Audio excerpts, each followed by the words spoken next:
এই যে আমার গাছের পুঁইশাক, আগে একটু আলু দিলাম, মাছের এই তেল ছিল, একটু আলু ভেঙে দিয়েছি সিদ্ধ করে, আর এই যে সিদ্ধ করে এটা নিলাম। আজকে কী যে হয়েছে জানি না, এতবার কারেন্ট যাচ্ছে, আর এই তাড়াহুড়া করতে যেও 3টা আঙ্গুল পুড়ায় ফেলালাম আমি।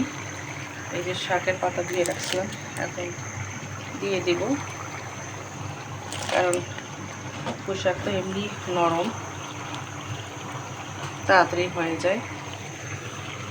একটা ডাঁটা আবার ছিল, এটা একটু কড়াইতে করতে চাইছিলাম, ফ্রাই প্যান দিয়ে দিলাম, যেহেতু ফ্রাই প্যানের তেল ছিল যেন ফ্রাই প্যানে রান্না করতেছি। আর একটু আছে, এটা মজে গেলে আবার দিয়ে দেবো, কারণ এই শাকটা আমি ঝোল না, একদম মাখা মাখা করবো।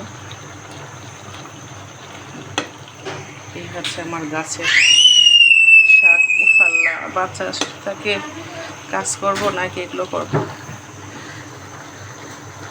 সরাসরি ভয়েস দিয়ে রান্না করতেছি, এর মধ্যে আবার একটা চিৎকার মারে দেব, কি আর করবো, কিছু করার নেই, কারণ এডিট হচ্ছে না এই মোবাইলে আমার। কি সুন্দর না কালারটা শাকের, আর শান্তি নিজের গাছের শাকের রান্না করে খাচ্ছি।